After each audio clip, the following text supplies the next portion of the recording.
Mary Jane Kasliner, Yoga Feng Shui Lifestyle Master. So today I have a short video on the pose Pigeon or Kavattanasana. So this pose has many benefits, from opening up the hips or the buttock or the piriformis muscle. It's also wonderful to activate the lower three chakras, so the root Muladhara, the navel Svadhisthana, and Manipura chakra, the solar plexus. It also opens up to the Vayus, Samana Vayu, which has a circular movement, and Prana Prana, which rises up. So this is a fantastic pose for all those aspects, and in addition to that, we get to open up the wood meridians of the liver and the gallbladder. The liver running to the inner seams of the legs, and the gallbladder basically on the periphery of the sides of the legs and the body there. So spring, which we're coming up to the vernal equinox shortly, has a very strong wood energy. So it is a good idea to open up these meridians. So let's hop right to it. In terms of pigeon pose, there are a couple of ways that you can enter this pose. So for a yin aspect, pigeon is known as sleeping swan. You can come into this pose from your tabletop or your quadruped by simply taking your right knee forward. We'll start on the right side, and sweeping the shin across the front of your body, and then extending the left leg back all the way behind you. So this is a nice yin way to enter the pose. And we'll work with this for the first side, and on the second side, we'll work with it from a yang entry position. So once you extend through the back leg, it's a good idea, in this case it'll be my left leg, to look over the left shoulder and make sure that my left foot is not sickling or curving. Make sure that it is straight.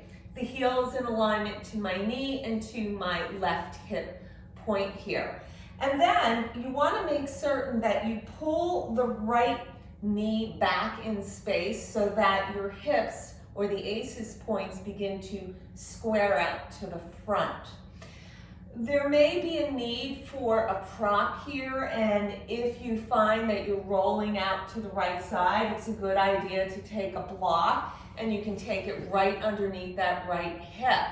If you also find that your extended leg is really high off the earth, you can use a second supporting block underneath that left thigh. So you have options available with your props.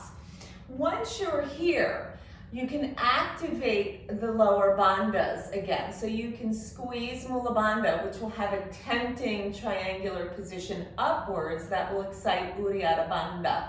And you can bring that up. That will help the overarching of the lower back or lumbar spine.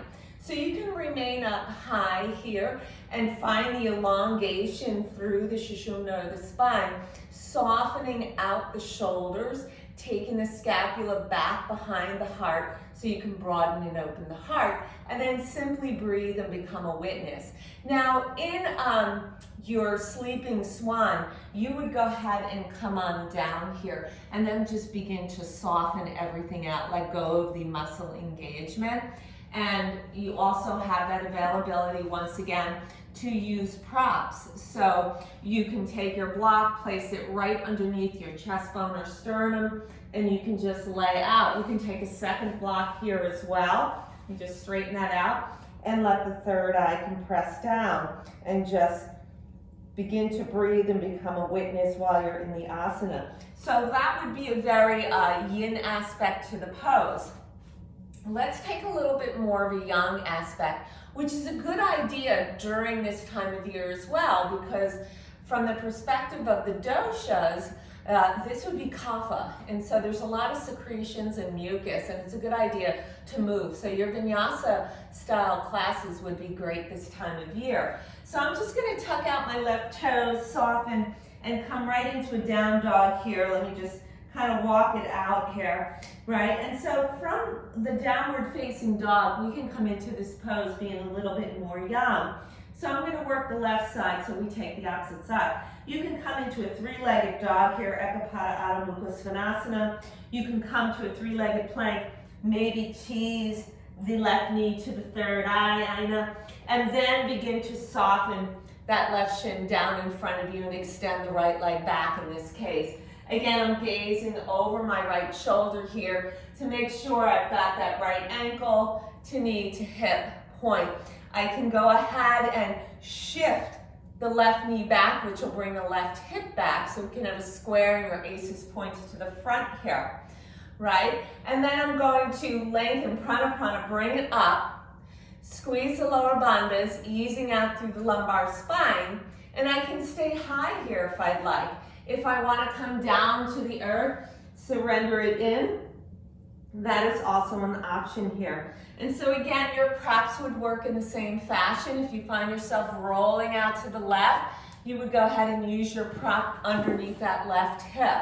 If you feel you need a prop underneath your extended back leg, that is also an option as well.